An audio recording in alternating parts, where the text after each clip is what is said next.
Danny Davis, you respond. You had a piece just recently this month in the 1945, the headline of which says, David Petraeus is wrong. The Afghan war was never winnable. That you were responding to an article by the former Afghan commander, General David Petraeus, who wrote in that piece, our foundational mistake, he said, was a lack of commitment. In essence, we never adopted a sufficient, consistent, overarching approach that we stuck with from administration to administration or even within individual administrations. Yeah, that's interesting because that actually ties in with the question that just came in here. And really, it all gets down to national interest. If it's in America's interest and America's national security interest that we have to stay someplace, we can stay 50 years. We can stay 100 years if that's what it required. If that's what it required, if it was necessary for our security.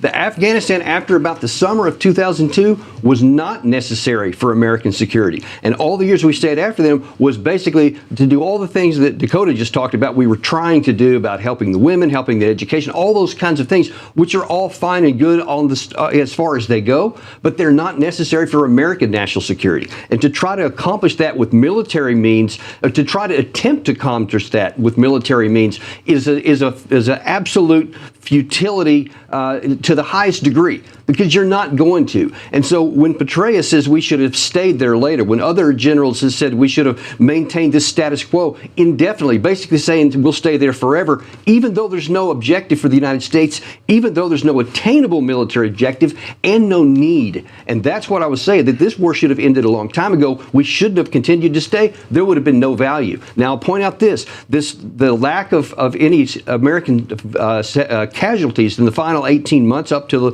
the withdrawal started wasn't because suddenly the Taliban wasn't successful. It was because the Doha Agreement made a deal that they would stop targeting Americans. If we had not left, then that deal would have been broken, and now then the Taliban would, especially as strong as they had become, they definitely would have turned that back on, and the war would have gotten hot. Then we'd have had to send in more troops, because even 2,500 wouldn't have been close to being enough.